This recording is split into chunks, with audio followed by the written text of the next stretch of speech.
चंपापुर नाम का एक नगर था जिसमें चंपकेश्वर नाम का राजा राज करता था। उसके सुलोचना नाम की रानी थी और त्रिभुवन सुंदरी नाम की लड़की राजकुमारी यथा नाम तथा गुण थी।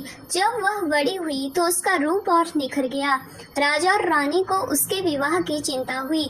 चारों ओर इसकी खबर फैल गई। बहुत से राजाओं ने अपनी अपनी तस्वीरें बनवा कर भेजी, पर राजकुमारी ने किसी को भी पसंद न किया। राजा ने कहा, बेटी कहो तो स्वयंवर करूं, लेकिन वह राजी नहीं हुई। आखिर राजा ने तय किया कि वह उसका विवाह उस आदमी के साथ करेगा जो रूप, बल और ज्ञान इन तीनों में बढ़ा चढ़ा होगा। एक दिन राजा के पास 4 देश के 4 वर आए। एक ने कहा, मैं एक कपड़ा बनाकर 5 लाख में बेचता हूँ, 1 लाख देवता को चढ़ाता हूँ, 1 लाख अपने अंग लगाता हूँ, 1 लाख स्त्री के लिए रखता हूँ और 1 लाख से अपने खाने पीने का खर्च चलाता हूँ। इस विद्या को और कोई नहीं जानता।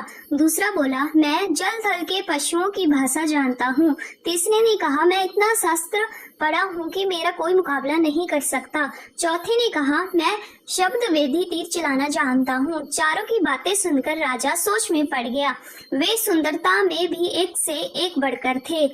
उसने राजकुमारी को बुलाकर उनके गुण और रूप का वर्णन किया, पर वह चुप रही।